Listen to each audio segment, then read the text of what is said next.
And again, the WildTech DC Senior iPad program, its owners and presenters offer technical assistance, virtual health, well-being information designed for educational purposes only. You should not rely on the information in any applications or topics made by WildTech, including but not limited to mobile device applications and any social media pages maintained by WildTech, its owners or presenters as a substitute for professional medical advice, diagnosis, treatment, or legal advice.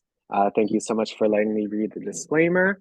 And again, Danielle, I would appreciate if you could just give an overview of your presentation today and kind of introduce yourself. But other than that, the floor is yours. And thank you so much for coming on. Sure, absolutely. Thank you guys for having me. So my name is Danielle Drumgoole. I work for the Office of Unified Communications, which is the district's 911 and 311 call center. So we answer all of the emergency and non-emergency calls here in the district, and we're responsible for dispatching out the response for the police, fire, and EMS, depending on what the need is. And then we also work very closely with city service partners like the Department of Public Works, the Department of Transportation, the DMV, as many of you guys know, DC is not a state. So the DMV is a state function here in the district, and DC 311 is responsible for taking those calls as well.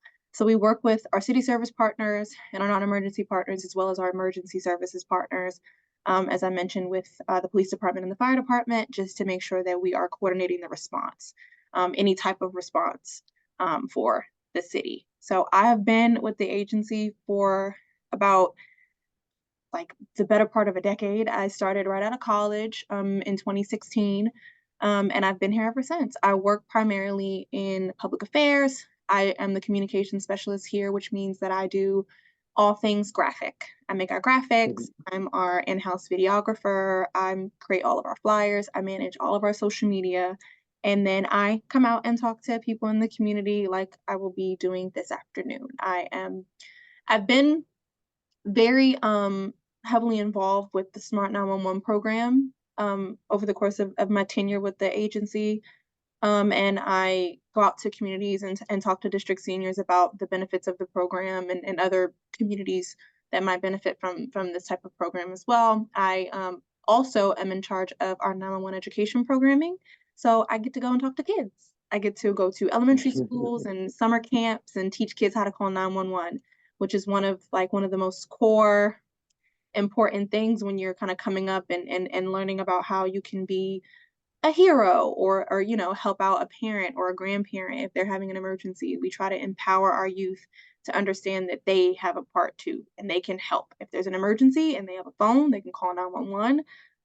Our call takers here are very well trained. They talk to all types of people all day, and if you are a young person and you call, they're not going to go, "Oh, you're too young. We don't know what you need." They will triage the call with you, help you out, and all those kinds of things. So that's just a little bit about what I do. As an overview of my presentation that I will go ahead and start just here in just 1 second. I'll be talking about a couple of things this afternoon, the first being our 311 mobile app. The majority of my presentation will be dedicated to Smart 911 and the app and the services that Smart 911 provides. But I'll also talk a little bit at the beginning of my presentation about 311 and the mobile app and about the importance of self-service and being good stewards of your community and how everybody in the district has a responsibility. I'm a district resident as well. I'm born and raised in DC. I live in Ward 7. And everybody has a responsibility to take care of our city, our great home that we have here. And so we want to talk about the ways that residents can really have city services in the palm of their hands and some of the benefits of using that app as well. So that's going to be in the beginning, and then we'll transition to Smart 911 and what a wonderful program that's been here in the district since about 2012. And like I said, I'm happy to answer any questions along the way. If I'm talking too fast, please tell me slow down, because I tend to kind of ramble and go on, and I'm not against taking a break, slowing back, talking about something again, going over something that might not have been as clear. So yeah, that's all I have. And I'm gonna go ahead and share my screen so we can get started. Can everybody see my presentation here? Oh, you're good to go, Danielle. Perfect. Oh, my screen did something funny. Can everybody see my screen still? Danielle, no one can unmute. We have to Oh, ask them I'm to sorry. unmute. Okay, I just want, Yes. sorry, thank you. So you can see it though, right? Yeah. It's Yeah. displaying. Yeah. Can you hit slideshow and then you can make it full screen? Mm, why am I having a whole thing? At the top next to animations, it says slideshow. Oh, sorry. My Zoom display is at the top. Let me see if I can find it over here. 1 second. Hmm. 1 second. My computer's doing something strange. It's okay. I love your slides. You weren't kidding when you were in communications because it's very visual. I really Oh, thank appreciate that. you. Thank you. Are you able to see it now? Is it working now? You went to the next slide and then it buffered for a bit. Okay. Make sure I'm having it the right way. I don't know why it's doing this. Hold on, pause share. Yeah, I would make the slideshow full screen first, and then I would share Yes. my screen on Zoom. Thank you so much for that. I appreciate Hmm. that. Apologies for the a little bit of a confusion here. Right now I'm in Zoom. I'm going to share. And yeah, is that there? Yeah, yeah, you're fine. Okay, perfect. Thank you. Thank you. All right, so as I mentioned, I'm with the Office of Unified Communications, DC 911 and 311. So we always encourage people, and we take time at the beginning to always make sure people understand how to make the right call. So we take calls for 911 as well as 311 here. Like I mentioned, 911 are going to be your calls for crimes in progress, medical emergencies, and for fire, smoke, or smell of gas. And your 311 calls are going to be for city services and information, as well as police non-emergencies, which include noise complaints, unoccupied vehicle related incidents, vandalism, destruction, and property damage as well. So now we encourage residents to report police non-emergencies by calling 311 and hitting option 1. So what that helps us do is that helps us to kind of manipulate our call queue so that we are reserving our 911 line for those priority emergencies, those crimes in progress, those heart attacks, strokes, things like that. And if you're having a police non-emergency or witnessing a police non-emergency, it's not that your call is any less critical or important, but what we're doing is we're making sure that it's going kind of this way in a different queue so that you're getting an appropriate person and that people that are calling for crimes in progress, shootings, stabbings, things of that nature are getting over here in this queue. So non-emergencies are 311, police non-emergencies, and city services, and then 911 is reserved for those kind of priority emergencies. So moving right along, DC 311 is the one-stop shop for city services in the district. We partner with, I think this number has actually gone up. We're constantly expanding our portfolio depending on feedback that we hear from residents. Depending on, there's many different agencies in the district. Some of them do utilize the 311 service and allow residents to submit service requests through 311 for their agencies, and some do not. So if there are things that are going on in the city that residents have reached out about and say, hey, I know a recent partnership that comes to mind is with the Department of General Services. We can now take service requests for playground maintenance and things of that nature, which wasn't necessarily something we had in our portfolio before. And so people were saying, it'd really be easy if I could just call 311 and report it to you guys. So we met up with our partners at DGS and we said, hey, you have this service. We have a way that residents can get in contact, and let's marry those things and make it a little bit easier on our residents. So we support over 17 district agencies, and we have over 130 service requests within our portfolio. And like I said, it's constantly growing, and we're constantly having those conversations with service partners, with residents, with visitors, and saying, hey, this is what we have as a service. We want to be a one-stop shop and keep from having residents to go to many different places to get the things that they need. So we try to make it so that they can come to us and get the things that they need really easily. So in kind of starting the conversation about self-service that I was alluding to beforehand with 311 and how we all kind of have a part and we have a part to play and a role to play to make sure that we're keeping the city safe. 311 is really committed to meeting people where they are. So we have a large part of our population that prefers to call. We have a part of our population that prefers the app. We also take service requests via text. You can text DC 311, which is 32311 is the code that you would enter to text 311. And then when you do text 311, like it's this second graphic from the left, you'll get the message that says welcome to DC 311, and you can reply using these different numbers for the different things that you need. We have the app that I'll talk a little bit about in a second, a little bit more about in a second rather, where you can go on and you can report an issue, you can check the status of an issue you reported.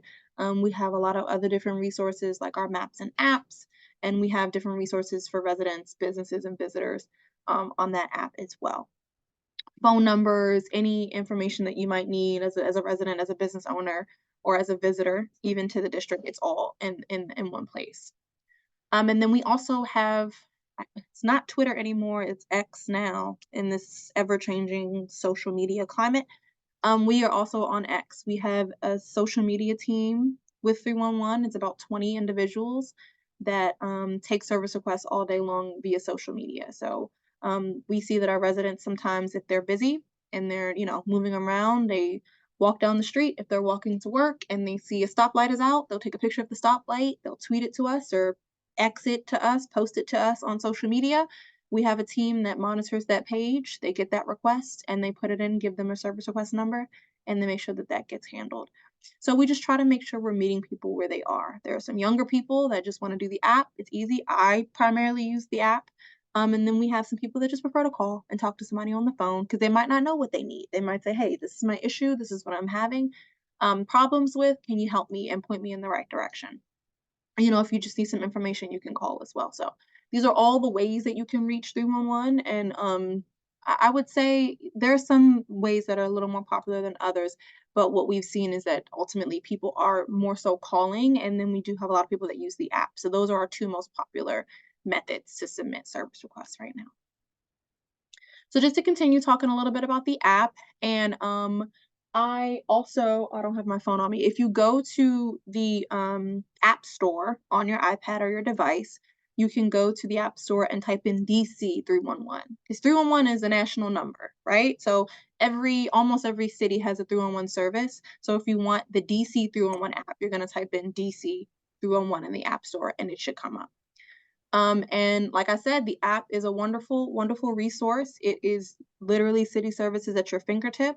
You can submit anything from bulk trash collection. Let's say you have a couch that you want to get rid of, and you live um, in a home in the district, and you want to submit that service request. You can call 311 or utilize the app rather. Excuse me. You can submit that request. And you can also track that request and go through and look at the status of whether it's fulfilled, if they've come, what the timeline is going to be. Our agencies set what's called service level agreements. And so if you actually go in the app and you go to the request that you need, you'll see at the bottom the suggested service level agreement. So it'll give you an idea of how long it would take to fulfill that request. The other unique thing we have about the app is that we have a feature called live chat on both the app and the online portal. So you can go online at 311.dc.gov and it has the same functionalities as the app. And so what happens is, let's say you're in the app or you're on the portal and you're not quite sure what service request you might need, or you might have a question about something. You can actually live chat with a customer service representative from those platforms and get answers to the questions you need in real time.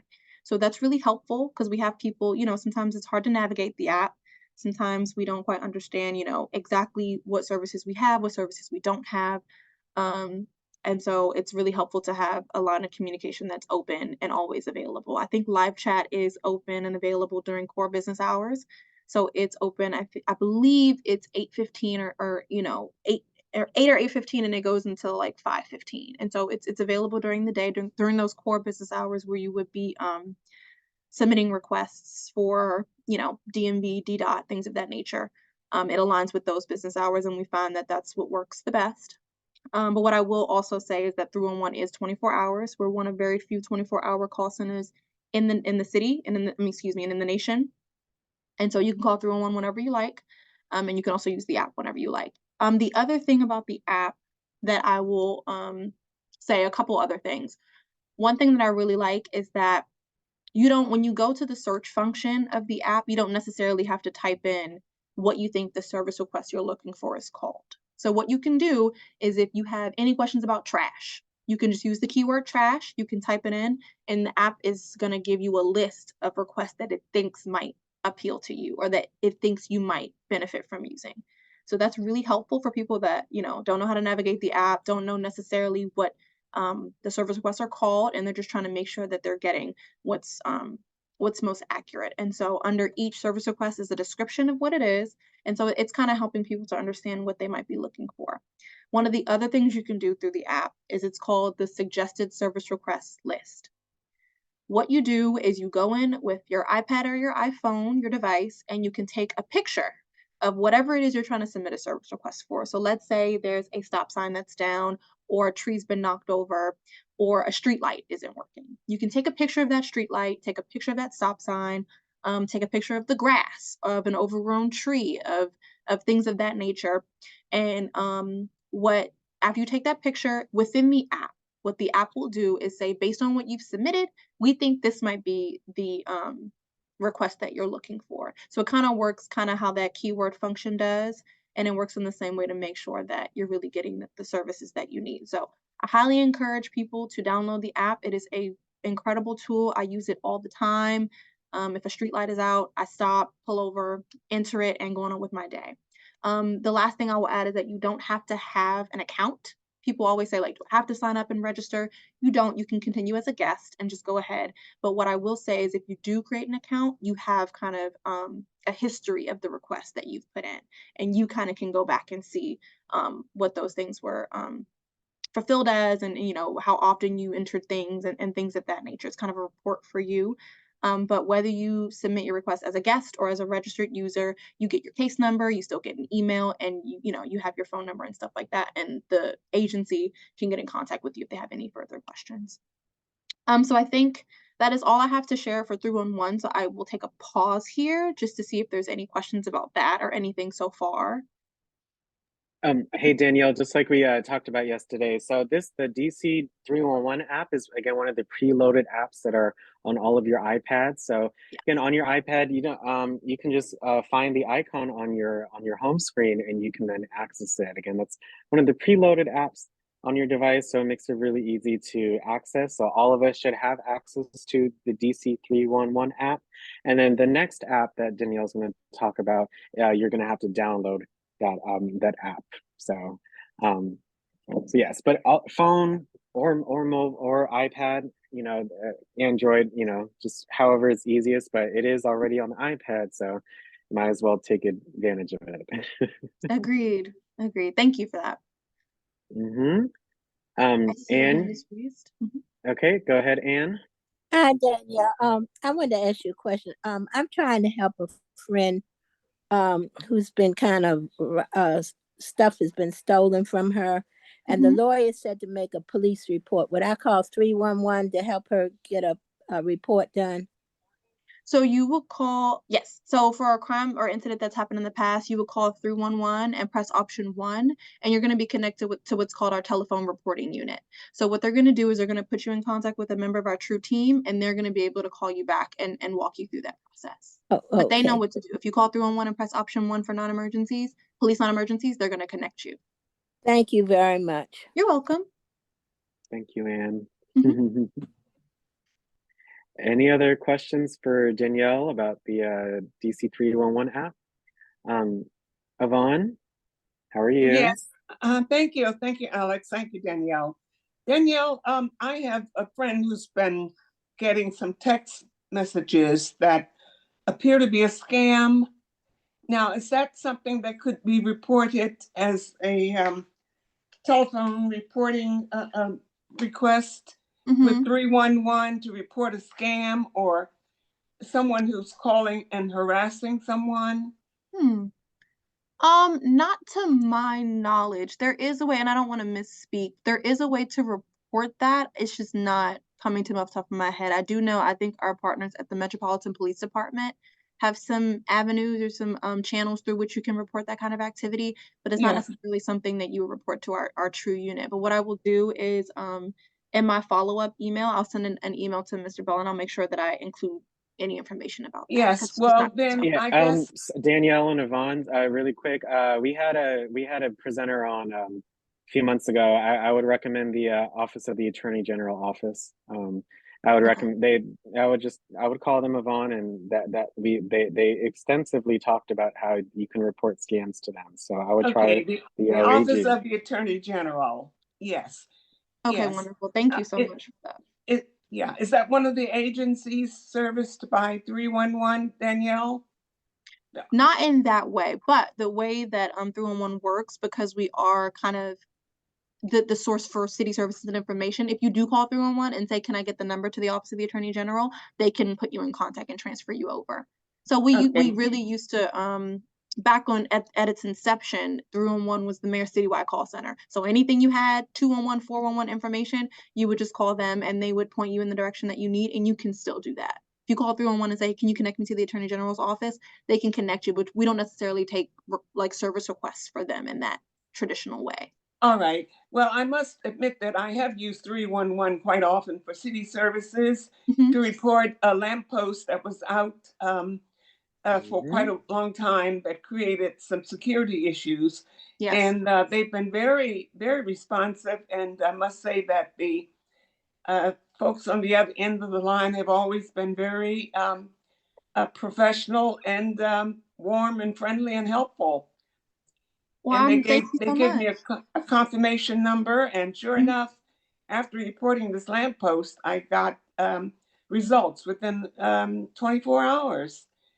That's incredible. Thank you. I'm very glad to hear both that you had a great experience over the phone and that the responding agency was super responsive and got that fixed immediately. Yes, That's what we want to hear. That city service is working exactly as they're supposed to. I'm so glad to see that we have 311, the mobile app. I didn't know we Mhm. had that, but I'm glad to hear that. And I asked in the chat where you physically located. I guess that doesn't really matter because you're all over, but Yeah. I didn't know where you were physically. Yeah, unfortunately, we don't have like a front facing office or where people can kind of come in and see our operation. It's kind of when people come to the building, it's like Fort Knox, but we're actually located in Ward 8.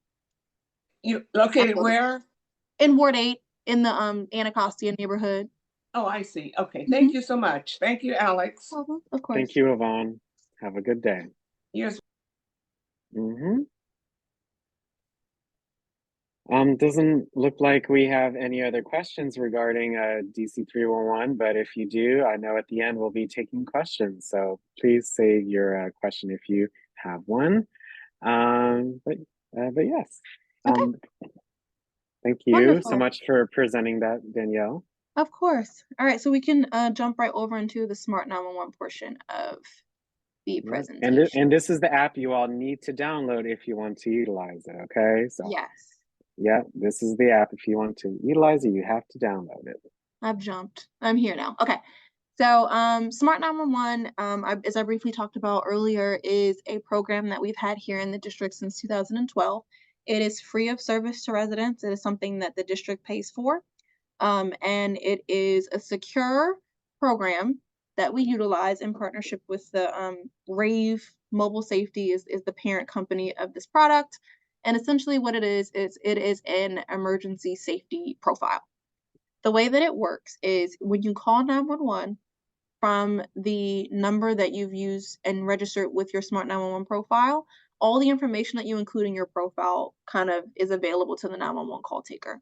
So if you create a profile and you include your address, any medical history or information, home information, you can include emergency contacts, you can include a description of your vehicle or any pets that live in your house, how many people live in your house, as much or as little information as you'd like. Whatever you include in that profile, when you call 911 from the phone number that you include in your profile as well, all that information pops up and our call takers can see it. So people often ask, how's that helpful? So what we say when we talk to community members is that it's kind of a way to give call takers and first responders information that they need before you have an emergency. right? So people don't plan to call 911. We know that. People are often calling 911 at their worst moments. If you're calling 911, it's not because you've had a great day. It's because something's going on and you need some help urgently. So what we've said is in our partnership with Smart 911, and why we in the district think it was important to procure this product, is that, you know, we want to make sure that in the event of an emergency where, let's say, you might call and not be able to speak, or call and maybe not be able to recall all of the necessary information to triage that call, because let's be honest, I am able-bodied and well and fine and I have all my mental faculties right now, but if there's a traumatic event that happens and I have to call 911, I very well may not remember my address or my name or how many people are in my house. Depending on what's going on and what trauma you endure or what type of emergency you're having, there are just some things that you might not be able to say, right? And so that 911 call taker, that live person on the other end of the phone, is going to do their part, what they've been trained to do, and talk to you and get some of that information out. But Smart 911 and these profiles act as an amazing resource and an amazing tool to assist that call taker with some of that information.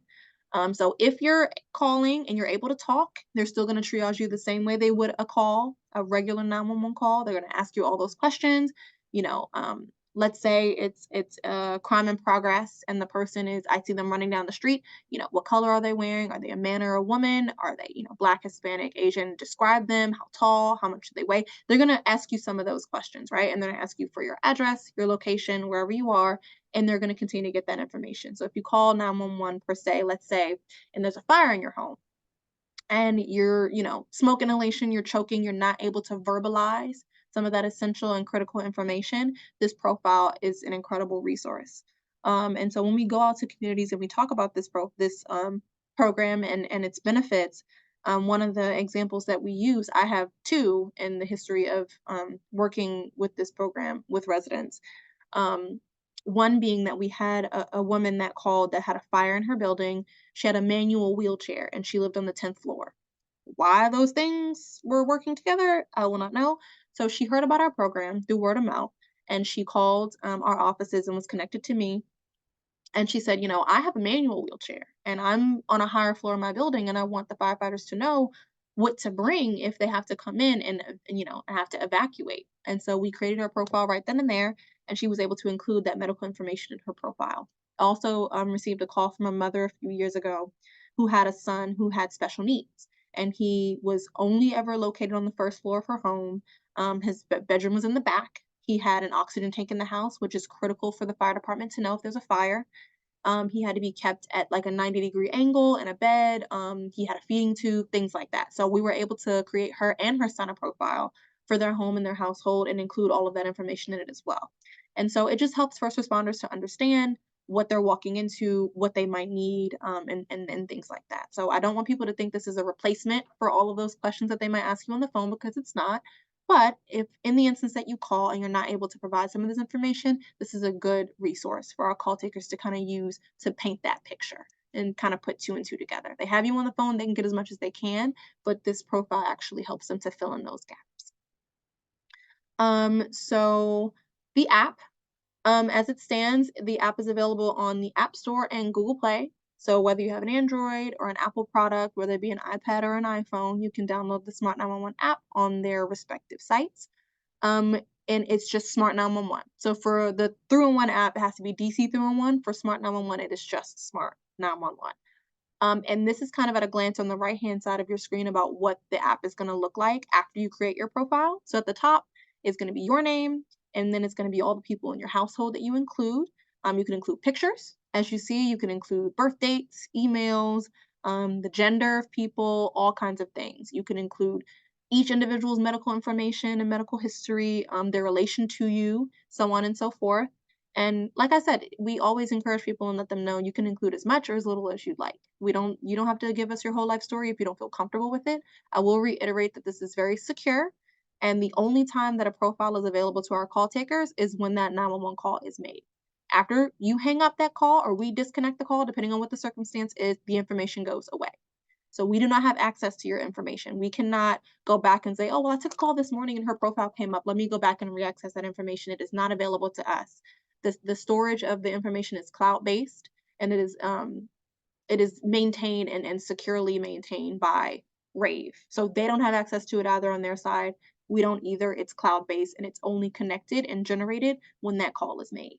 So I encourage people to create the profile always to your comfort, as much or as little as you want to include. But I do like to say, you know, in an age of safety and public information, I always reiterate it is very safe and secure. We don't have access to anybody's information, but always include as little or as much as you like.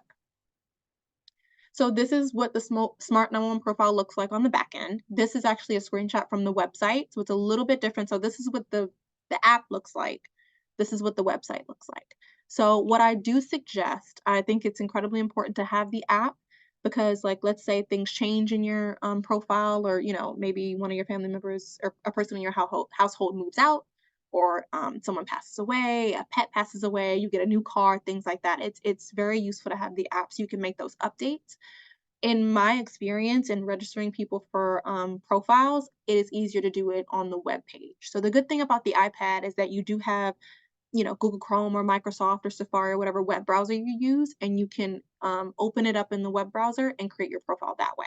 And so you can also download the app and make any updates in the app that you need to later on down the line. So this is what the website looks like on the back end. So you see at the top, it has the name. It's a little bit different than the one I showed you before. As I said, people and household is at the top, so you can enter all your household residents. Below that is addresses, so you can include your home and your work address, the full address, zip code, all of that information. If you live in an apartment where there are instructions to enter your home, you can enter that too. If there's like a override code or things like that to enter the residence, you can enter that there. Below that are all of your mobile, landline, and VoIP lines, right? So what we say when we encourage people to make these profiles is that we want you to include the phone number that you're most likely to call 911 from.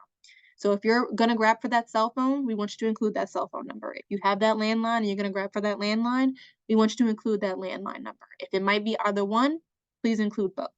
So the way that the registration works, as you can see, this yellow bubble says a confirmation call has been scheduled for May 25th, 2018 at 4:27 a.m. And there's a button to confirm now.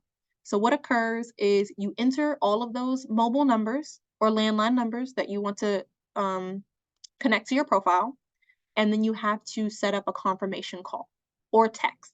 So what you can do with your mobile device is you can say, you know, I'm going to use my cell phone. This is the number that I'm going to call 911 from. You put it in there, into your profile rather, and then you can say, send me a text really quickly so I can confirm my account. So the app is going to come up with a box and say, enter your code here. You're going to get a code sent to that phone number that you included. You're going to take that code, put it into the screen, hit next, and then your profile will be set up. You can also set up a call. You can, if you have your cell phone at your disposal while you're creating your profile, you can have them go ahead and call you right then and there. When you answer the phone, it's going to say, thank you for creating a profile. Please press 1 to confirm your account or to set up your account. You press 1. It takes about 5 minutes to refresh and your profile's set up. What you can do sometimes that we've had people do when we go out to community events and they might not have their phone on them. Let's say we're in the lobby of a assisted living facility, their phone's upstairs. What we've done is say, okay, well, what's a good time for us to schedule your call? So what we've done in the past, if it's a landline phone as well, we'll say, okay, well, I'm usually home. I get up at about 7 a.m. So first thing in the morning is best. So we can set up a confirmation call and schedule that for any time on any date to make sure that you get that call, you press 1, and you link those accounts. The information that you include in your profile is only linked to 911 if you link that account and activate it with that phone number. So either via text or via call. So that is the essential part. When we go out to community events, and this is mostly before COVID, which is when we're doing them more, we try to do it right then and there with the person so we know when we leave that it is linked and that all the information is going to be shared. But what I encourage you to do is when you go to create your profile, make sure you have your phone with you. So when you get to entering your mobile numbers or your landline numbers, you could just go ahead and set it up right then and there. It's not out of sight, out of mind. You don't forget. The other thing I do share with people is that the area code is going to be a Boston area code. That is the thing that always gets people, and I don't want to, scare anybody, and people get that long distance number and they're like, I don't answer long distance numbers and I'm not answering this phone number. The company is based in Boston, So the number that they use to call your phone to set up your account is a Boston area code. I think it's 215 or 251 if I'm not mistaken, but it will say Boston, Massachusetts if you have a smartphone. And so that is the only disclaimer or caveat that I will include there. But if you set up a confirmation call, you'll know it's coming from Smart 911 because it'll happen instantaneously. If you're saying, okay, confirm now, your phone will ring, you'll answer, it'll be Smart 911, and then you can just hang up the phone after that. So that's a little bit about that. It gets a little tricky, but we just want to make sure people know that final link of making sure that information is transferable is to confirm that phone number via text or via call. You can include emergency contacts. So when we talk to a lot of seniors, they live alone and they don't have anybody in the house with them. So they include information of their, daughter, brother, grandson, cousin, anybody that's close to them that they might want to be included on their profile. So what this does is it helps our 911 call takers. Let's say you're calling and we can't get all of our information and we just sent it's one of our codes for dispatching is investigate the trouble. We don't know what it is, but we know something's going on, so we'll just send somebody out, and that's the code that we'll use. So when people get there on the dispatch side, or the police officers get there, and they're kind of like, I mean, how do we get in contact with people? What we can do before we send that call, because like I said, we only have access to the information while that call is being triaged. We can share, okay, in the notes on their Smart 911 profile, this is the emergency contact that was listed, so we can share that information too. So that's really, really useful. Any pets in any vehicles, like I said before, can also be included here. So like I said, this is the full glance. This is everything that you can include. And like I said, I just encourage people to use their discretion and include as little or as much as you'd like. So the next screen is just going to give you an idea of what you create versus what we see. So on the right-hand side, there's a lot of information that we went through that you can create on your profile. I just want people to know and be kind of put at ease that by the time it gets to us, it's pretty drilled down. We're not going through pages and going through tabs and going, wait, okay, let me click this and then go to her medical and scroll down. Smart 911 does a really good job of making sure that information is easily digested for our 911 call takers, or digestible rather for our call takers. So as you see on the left, Rebecca's profile she set up has all her information, and she's going to be able to click into those edit details and edit info and see all the stuff she has. But then here on the right hand side, we'll see the quick and dirty. Rebecca, first, last name, gender, age, any medical disorder she have. We have a picture that might be useful for our first responders. Language she speaks. Does she have an advanced directive? Eyes, weight, like all of that stuff. Just quick, right down the line, so that we have all the information we need. And then you see her address at the bottom. One of the most important things with a 911 call is your location. So having that address is essential, and it's really, really helpful. So that's we can't send first responders to respond if we don't know where you are.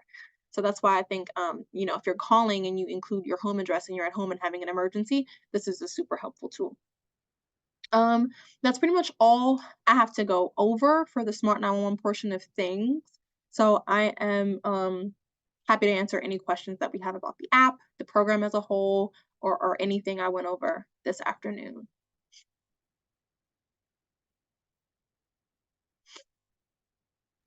This information on Smart 911, it's very true when you said when you call them, sometimes even if you're able and your mind is there, but when emergencies happen, that even you could forget your name or your Absolutely. address or any of those things. So just having that little bit of information can mean a big difference. So Mhm. Yeah. I recommend I have it on my my iPad. I have it on my I have phone, one and too. yeah, Mhm. there are also other, there are just general alerts that come out too, not just for that information, but you get like different messages, and you Mhm. can see like what the they've reported some things like weather, or like what's going on as well. Mhm. So it's very useful, not just for the 911 portion, but just to get location-based alerts on Yes. what's going on in your area.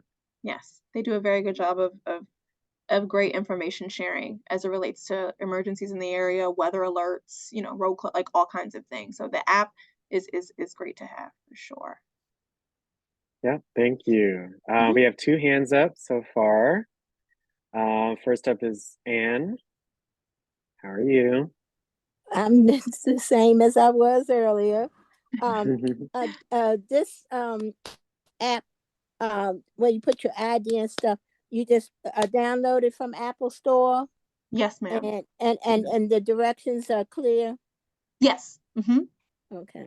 Yeah. It's just all about downloading it. Just like we talked about in our other apps, all you got to do is download it and Everything you is know, clear. That's Yes. what I was wondering. Yeah. It'll That take makes you a step by good. step. This helps because I have severe asthma, and sometimes when I'm having an asthma attack, I can't talk. Can't speak. Absolutely. Absolutely. certainly. And so that's one of the things that when you create your Yeah. profile under like edit the details and medical information, when you put Mhm. that in, it'll pop up for the call taker. And so they'll know, okay, well, this person is having difficulty speaking, but it's because they have this medical history and this is what might be going on. So then they'll start to change their questions. Are you having an asthma attack? Is that what's going on? I see in your profile you have this going on, and they'll triage your call as such. Okay. Yeah, this is really I didn't know all this was going on, so I must be missing something from someplace. But Well, that's why I'm here. I'm glad to be here to help and yeah, bridge the gap. and when you call 911 to report something, and you have and you give your phone number and name, Mhm. is there some way that you can ask the police not to come bang on your door for any information and alert the creep that you're trying not to let know that you're the one that's calling 911 on? Yeah, so there's a couple of things that I'll say to that. The first being, yes, you can absolutely say, I would like to remain anonymous, and with the call taker. And the call taker, their job and what they're going to do is everything you tell them, they're going to tell the responders. Now, what I will say is if the responders get there and they don't see anything and they need more information, there's a great likelihood that they might re-engage or give you a call or could do a callback. You know, we can't really dictate what they do in the field, but if you tell us you want to remain anonymous, that information gets transferred over to them. The other thing I will say is there are a couple avenues through which you can report things and that are kind of more anonymous. You can text 911 first and foremost, which we didn't go over because it's not necessarily app based, but you can text 911 in DC, and that's just straight 911. It doesn't have to be any other different kind of code. And then the police department also has a tip line. So you can always utilize the tip line that they have. OSHA, what's the number for the tip line? Is it 54211? We're going to look it up and get it back to you. But MPD does have an anonymous tip line that you can use to text them. And so that way it's not, they're not coming up to your door, knocking on the door, and there's no fear of interaction in that way. Because yes, if I'm calling and I don't want them to know, I'm sorry. There's someone It's 50 on my block that 50411. That's the tip line. Yes. involved in insurrection. And so I'm a little scared of them. So I understand. It's okay. That's understandable. And so you want to be a good citizen and a good steward, of your own community and let people know what's going on and things like that. And so we never discourage people from calling or getting in contact with us. We just make it easier for you to do so. So 50411 is the anonymous tip line for MPD. You can always text 911 if you don't feel comfortable calling. And then you can always call traditionally and then just say, I would like to remain anonymous. Please let MPD know. I just want to, make my report and leave it at that. But they are going to ask you for your location. So that might be your address if they're right outside your home. And they're also going to ask you for that phone number, just in case they have to call you back. Okay. All right. Thank you, dear. You're welcome. There was another question, but it went out my head. But anyhow. That's okay. If it comes back, just let me know. Okay. But thank you so much. This was so informative. I really appreciate them DACL doing this. This is WildTech. This is really, really informative. Well, I'm glad. Thank you so much. Thank you, Ann. Of course. Appreciate that. We have two questions. Dolores, you had a question about either app? How are you? Yes. Good afternoon, everyone. How you all doing? Hello. Good. My question is, do you have to put the Smart 911 app on each of your device, like your cell phone and also your iPad, or you have to do it individually? It's up to you. You can have it on every device, or you can just have it on one. It just depends. I'm just saying, if I put it on one, will it automatically go to the iPad, or will it just be on that one device? It depends on how your iCloud is set up. If it's all under one iCloud, I think it duplicates. So if you have one iCloud account and you download it on your iPhone and it's the same on your iPad, I think it goes both places.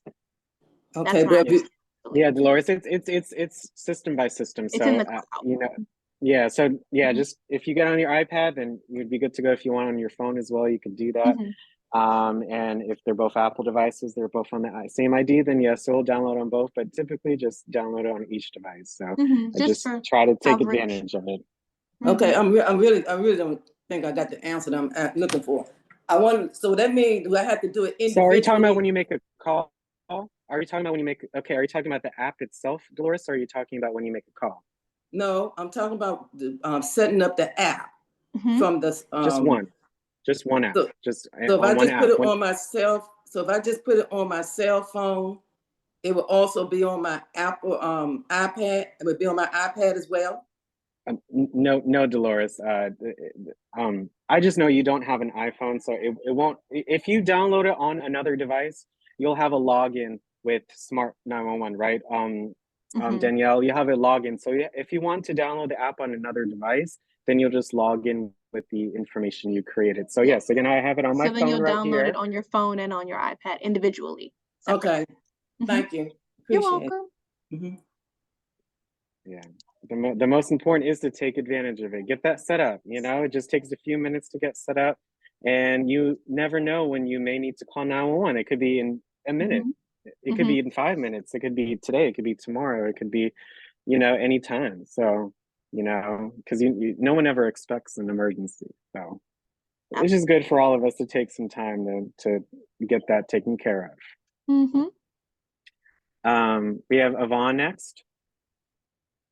I have a Oh, question for Ms. Danielle.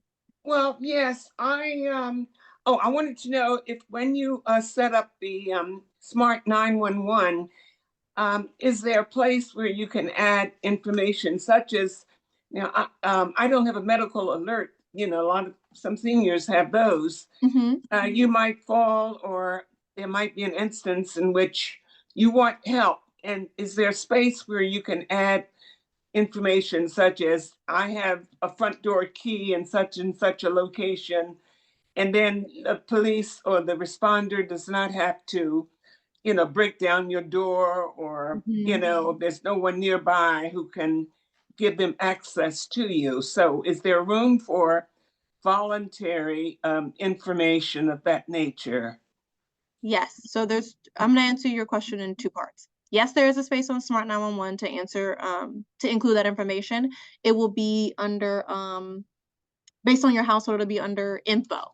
So if you include your household and you have that address, it'll be a button that says like edit basic info, and then you can include entry instructions if there's like a code or if there's a key under the mat and things like that. What I will also say, if you are having a medical emergency and the fire department gets on the scene and they find it that you're having such a dire emergency that they just need to get entry right now, they're not going to mess around with trying to find the key.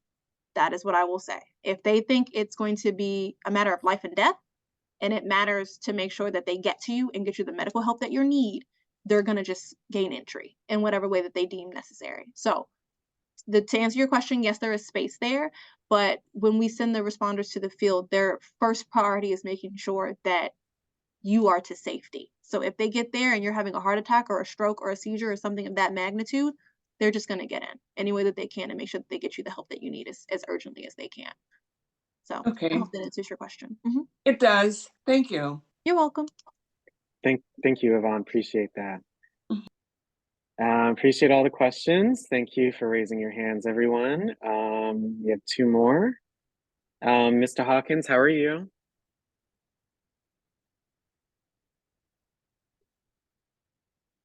Mr. Hawkins, you got to hit unmute in the middle, please. I'm sorry, I hit the wrong one. Mm. Good afternoon. Okay, Hello. now to answer that question, the earlier question is, once I put the app on my device, Mhm. and I put the information in, then my information is in there regardless on whether I use the telephone or the app, correct?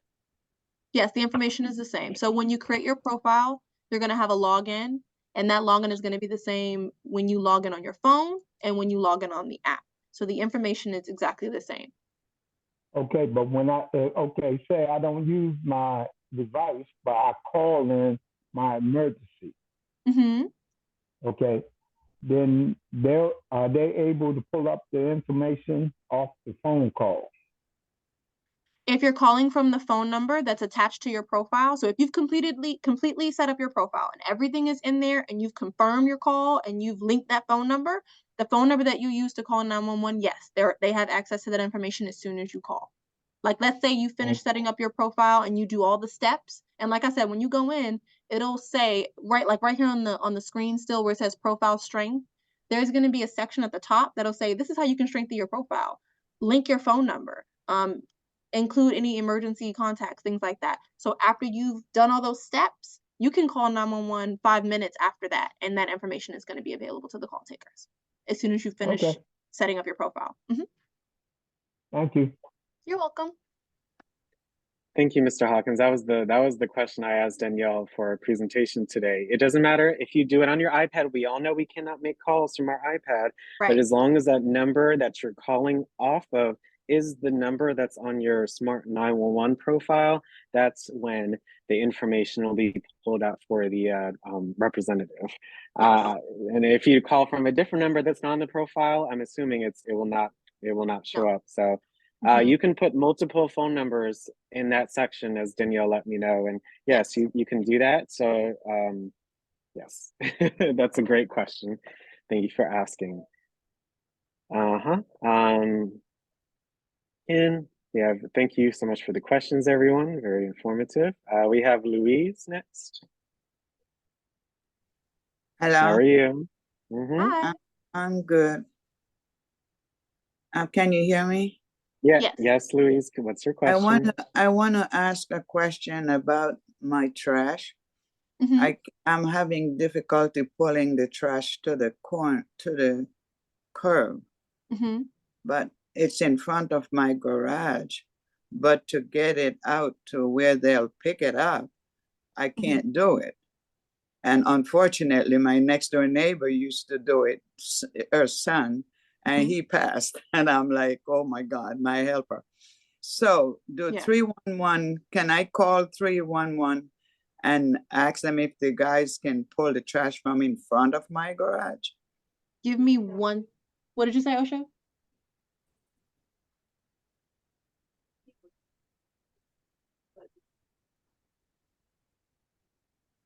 Okay.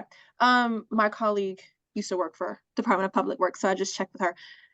DPW has a hardship application program. So if you have a hardship and you go through the proper channels, you can fill out that application and they can come on your property and pull the trash can down.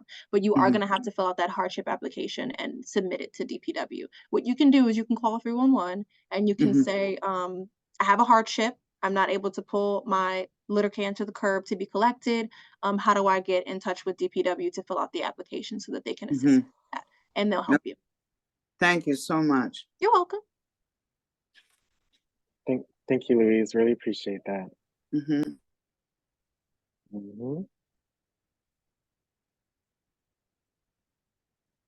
I was just reading some. Anne says she got a handicap on my cans. Do you know anything about that, Danielle?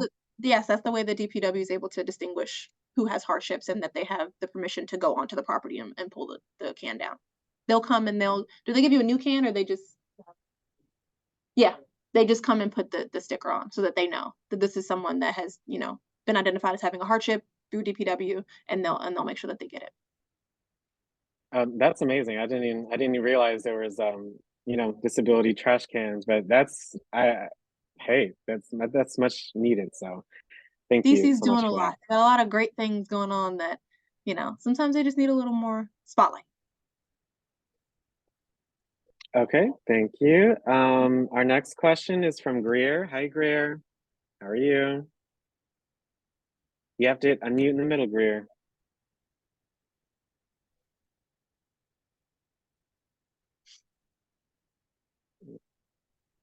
It's gonna be in the middle, Greer. It says unmute. You need to hit that so you can unmute yourself.